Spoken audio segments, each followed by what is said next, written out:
name of the restaurant, that was always just the name of the song. And I guess that's why I still call the song Alice's Restaurant. You can get anything you want at Alice's Restaurant. You can get anything you want at Alice's Restaurant.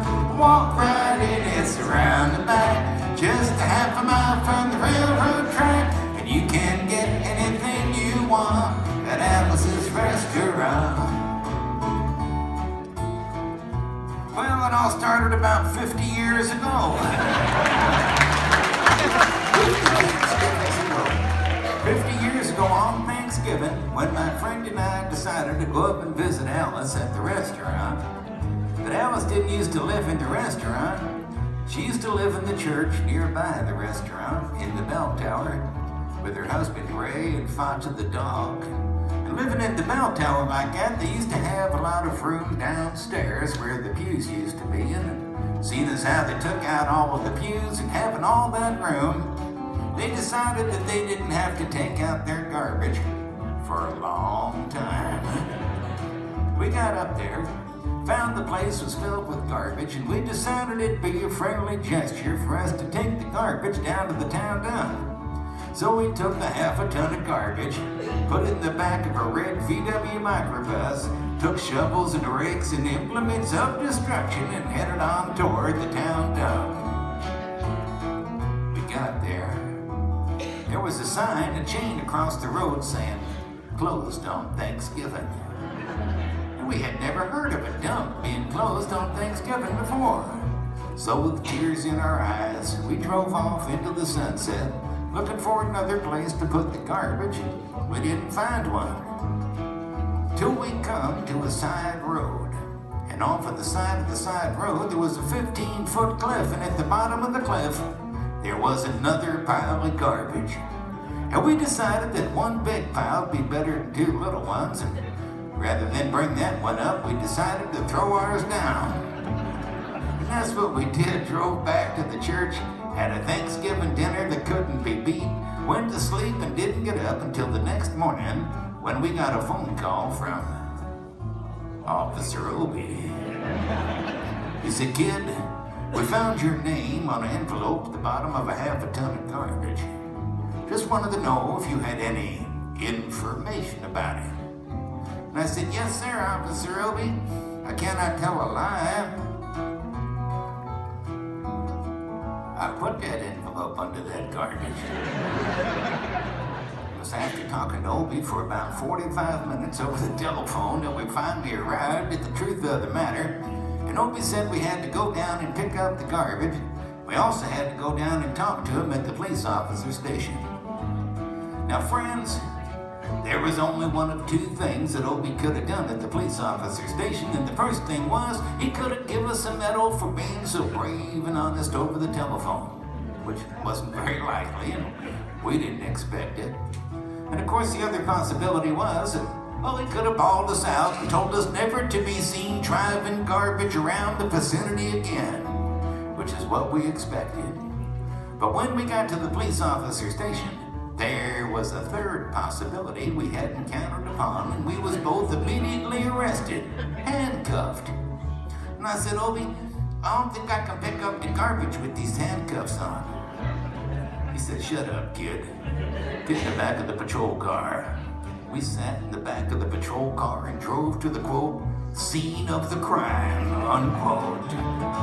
Now, friends, I want to tell you about the town of Stockbridge, Massachusetts, where this was happening. They got 3 stop signs, 2 police officers, and 1 police car. But when we got to the scene of the crime, there was 5 police officers and 3 police cars, being the biggest crime of the last 50 years, and everybody wanted to get in the newspaper story about it. And they was using up all kinds of comp equipment they had hanging around the police officer station. They was taking plaster tire tracks, footprints, dog-smelling prints. And they took 27 8x10 color glossy pictures with circles and arrows and a paragraph on the back of each one explaining what each one was to be used as evidence against us. They took pictures of the approach, the getaway, the northwest corner, the southwest corner, and that's not to mention the aerial photography. It was after the ordeal, we went back to the jail. Obie said he was going to put us in a cell. He said, "Kid, I'm going to put you in a cell. Give me a wallet and your belt." And I said, "Obie, I can understand you wanting my wallet, so I don't have any money to spend in the cell. But what do you want my belt for?" He said, "Kid, we don't want any hang-ins." And I said, "Obie, did you think I was going to hang myself for littering?" Obie said he was making sure, and friends Obie was, because he took out the toilet seat so I couldn't hit myself over the head and drown.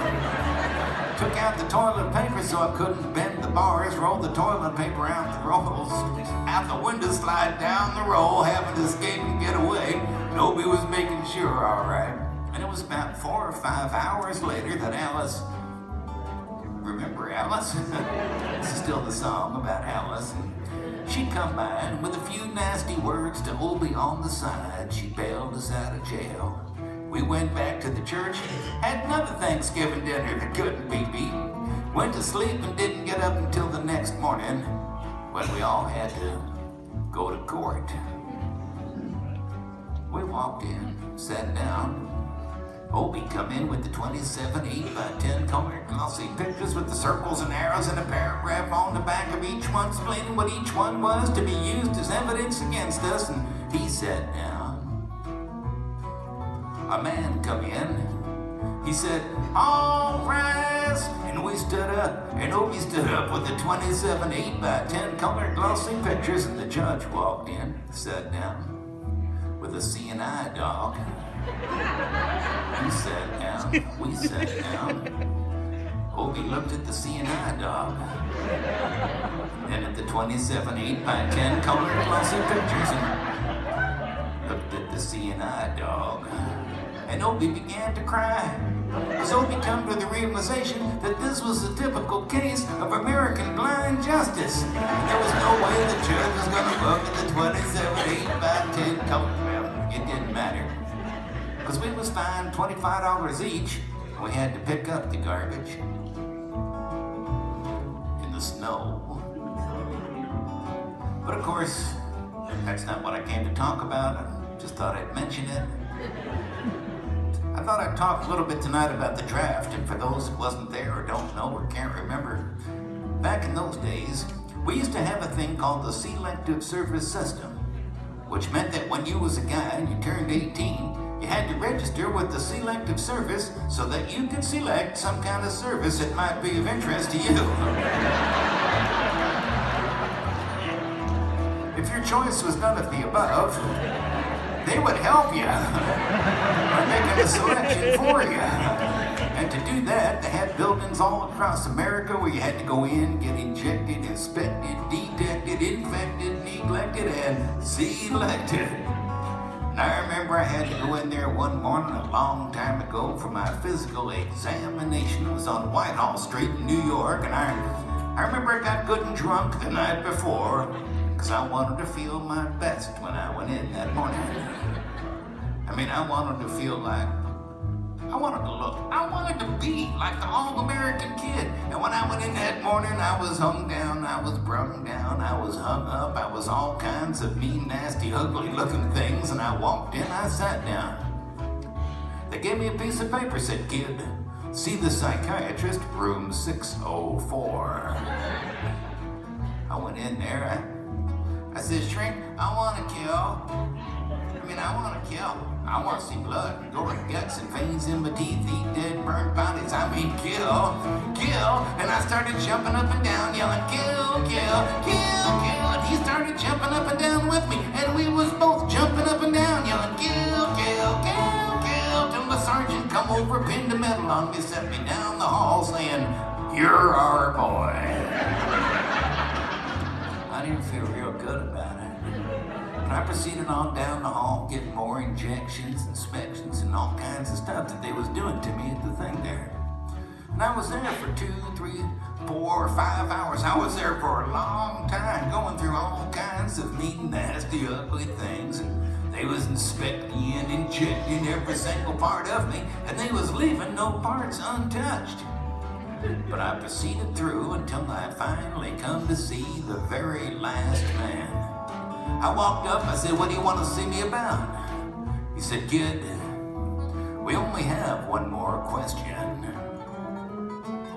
Have you ever been arrested?" I told him the story of the Alice's Restaurant Massacre, 5-part harmony, full orchestration, all kinds of other phenomenon. He stopped me there. He said, "Kid, did you go to court?" And I told him the story of the 27 8x10 colored glossy pictures with the circles and arrows. And he stopped me again. He said, "Kid, I want you to go over and sit down on that bench that says Group W. Now, kid."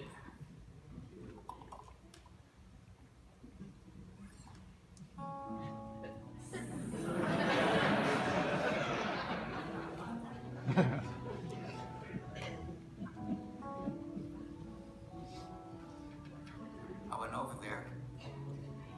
Group W. Group W is where they used to put you if you might not have been moral enough to join the army after committing your special crime. And there was all kinds of mean, nasty, ugly-looking people on the bench next to me. And there was mother rapers and father stabbers and father rapers. There was father rapers sitting there on the bench next to me. And they was mean, nasty, ugly, horrible, crime kind of guys. And the meanest, ugliest, nastiest one, the meanest father raper of them all, was coming over to me, and he sat down next to me and said, "Kid, what'd you get?" I said, "I ain't get nothing. I had to pay $25 and pick up the garbage." He said, "Kid, what was you arrested for?" I said, "Littering." They all moved away from me on the bench, giving me the hairy eyeball and all kinds of stuff until I said, "And creating a nuisance." And then they all come back and shook my hand, and we had a great time on the bench talking about crime, mother stabbing, father raping, we was smoking cigarettes and all kinds of stuff, having a good time. Till the sergeant come over. He had some paper in his hand. He held it up. He went like this. He said, "Kid, this page got 47 words in them sentences. But on time, the crime, detail, the crime, he got said, can't tune about the crime, the rest of his name, kind of thing got to say." And he talked for 45 minutes, and nobody understood a word he said. But we had fun, filling out the forms and playing with the pencils on the bench. And I wrote down the massacre like I was supposed to, and I put down my pencil, turned over the piece of paper, and there on the other side of that piece of paper, in the middle of the other side, I mean away from everything else on the other side, underlined, capitalized, and quoted, read the following words: "Kid, have you rehabilitated yourself?" I went over to the sergeant. I said, "Sergeant, you got a lot of gall to ask me if I've rehabilitated myself. I mean, I'm sitting here on the bench. I'm sitting here on the Group W bench because you want to know if I'm moral enough to join the army, burn women, kids, houses, children, villages after being a litter bug." And he said, "Kid, we don't like your kind. We're going to send your fingerprints off to Washington." And friends, somewhere in Washington, enshrined in a little folder, is a study in black and white of my fingerprints. They're still there. They've been there 50 freaking years. But I'm not the only one. They've been adding to the collection recently. So the only reason I'm singing you the song tonight is because you may know somebody in a similar collection. Even some of you could be in a collection like that. And if you ever find yourself in a collection like that, you don't know what to do. There may be only one.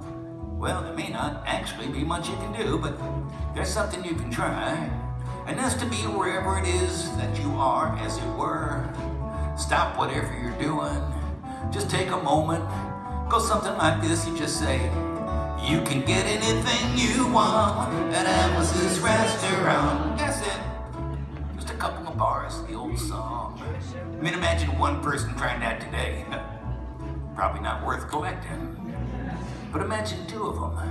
Maybe 2 of them trying to get married in parts of Kentucky or something. Or maybe 3 of them out in Idaho or Utah, or maybe 50, or maybe 50,000 people stop whatever they're doing, singing a few bars of the old song, and might be worth collecting then.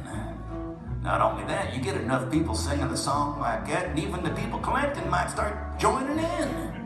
And when you get a song that's worth joining in on, no matter what side of the aisle you're on, or who you are, or where you're from, or what your story is, it becomes what we used to call a movement.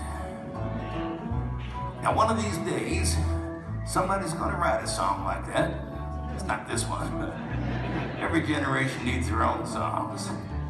But while we're waiting for that one to get wrote, we can practice on the one we got. It's not all that hard. Some of you know it.